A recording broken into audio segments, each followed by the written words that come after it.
So the beauty of matching networks based on transmissional elements is that they're incredibly simple. In fact, it only takes a couple of pieces of wire to make this thing happen. You don't need to build inductors, you don't need to build capacitors, you don't need to build anything. Just wires or transmission line sections. This particular one we're studying today is actually called the single stub matching network because it utilizes one stub only, and this can actually be either a sorted or an open stub. And it utilizes a transmission line section that actually connects the stub to the load. Now, the drawback of those matching networks is that they take space, right? See, these transmission line lengths take space, and that space is actually expensive, particularly when you're talking about an RFIC. And so you have to be careful if you don't want to dedicate too much space on your RFIC. You have to choose those lengths to be small compared to the wavelength. And so that means that those networks are useful only assuming you're operating, let's say, above 6 or 10 gigahertz, because below that, they can get quite expensive. Now, if you're building a PC board and you have the space to utilize, it's much less of a concern. But in an RFIC section, usually you will find them essentially for high-frequency applications. So let's see how those work. The idea is very simple. If you actually create a stub and you calculate the input impedance or the input admittance of an open or a sorted stub, as we have actually seen before, you will find out that they are purely reactive. In other words, if you look at the normalized Z, the normalized impedance of a sorted stub, that's what that SC stands for, it turns out that this impedance is only J tangent beta D, where essentially beta is the propagation constant for that stub and D is its length. So this is the impedance, in other words, that you're looking this way. So it's purely reactive, and the same thing is true if the stub is actually open, is also purely reactive. In that case, it basically is negative J cotangent beta D. So the interesting thing about those things is that they can basically take either positive or negative values, which means that in order for this thing to be matched, right before the stub, you need to have essentially an admittance that is plus or minus J beta. So if I can basically start with my load, I can move my load along a transmission line section with a length of L, as shown here. And I can do that such that right before my stub, I arrive with an admittance that has a real part of 1, normalized, and an imaginary part of plus minus J beta. I can cancel this plus or minus J beta with either an open or a sorted stub. And so that's the whole idea.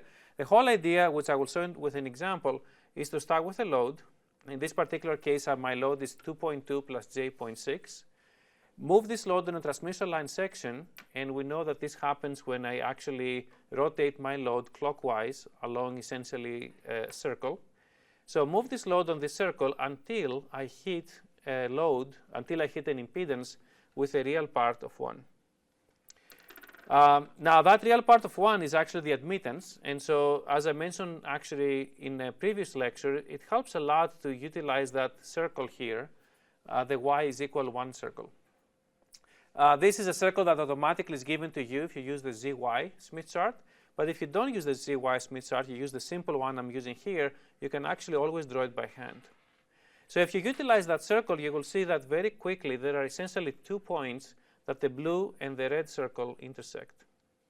So the first point is this guy here, the ZB1. So that ZB1 will have a real part of 0.55 of impedance and imaginary part of impedance of negative J.5. But the key is that the admittance of that point has a real part of 1. And then there is one more point, the point right here, which basically has same real part and the opposite imaginary part. So calculating essentially that length L, you have now 2 solutions. It's either going to be the length that is given by this angle or the length given by this angle. Now, as we're going to discuss later on, if that was the only design consideration that you had, clearly the length 2 beta L1 is a preferred solution to 2 beta L2 for 2 reasons. First of all, it's shorter, and so that means it's less expensive. But perhaps even more importantly than that, shorter lengths result in wideband behavior. So the shorter the length, the more wideband the behavior of the circuit will actually be. And so when you choose 2 beta L2 versus 2 beta L1, your final design will end up being more narrowband, meaning that for the design frequency it will work, but the minute you move a little bit away from the design frequency, it will deviate significantly. We'll see this in a second. But at least for the design frequency, there are essentially 2 solutions, either ZB1 or ZB2, either L1 or L2. So let's now see how things work when I choose one or the other. So let's say that I choose to work with my first point, ZB1, and either by using the ZY chart or simply by inverting this number, you will find out, as expected, that YB1 has a real part of 1, and then the imaginary part will end up being J.9. This means now I have to cancel this J.9, which means I need the stub with a imaginary part of -0.9. So I can get that either by creating a short circuit stub. So if I choose to work with a short circuit stub, I need my Y of short circuit to be -J.9, which based on the equations I just gave you before, that means that the cotangent beta D1 has to be equal to 0.9. That's essentially from the equation I just wrote before. If you do this calculation, you will find out that the solution is beta D1 is 48 degrees, or in wavelengths, D1 will be 0.13 lambda. So the complete solution for the single stub has essentially 2 lengths, and only 2 lengths. The first is the 2 beta L1, which will actually be 0.18 lambda, and D1 would be 0.13 lambda. That's one set of solutions.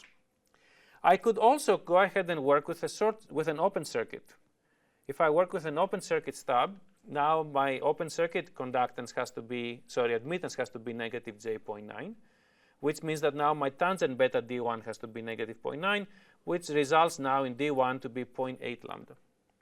So the second solution now is you can still choose L1 to be 0.18, but now your D1 will be 0.8 instead of 0.13, and in degrees that's actually 318 degrees.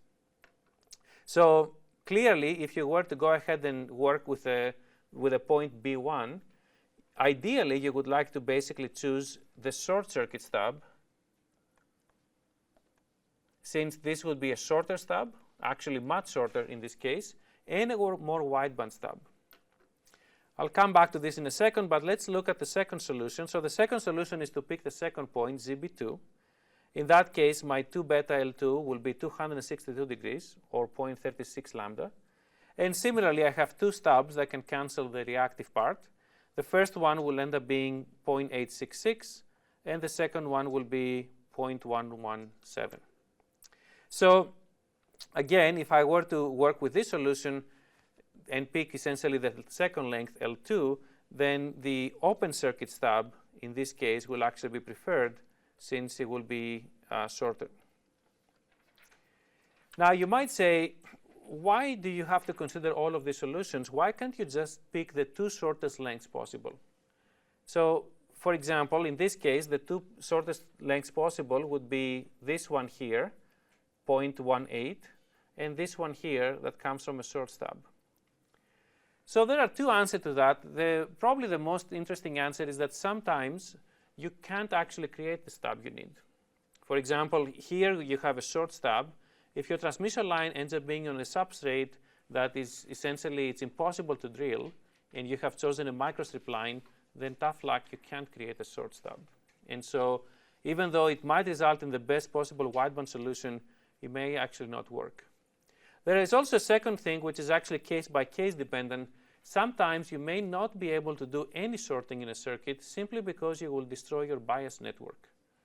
Remember that many active circuits require biasing, and that means you have to put a DC voltage, and perhaps by actually sorting your line, you might actually sort the DC bias voltage. And so sortings may not be allowed, and only open stubs might be possible. So there are application-dependent, how can I say, considerations that will actually prevent you sometimes from picking the shortest or most wideband solution, but you definitely should be able to at least identify it and try your best to make it happen.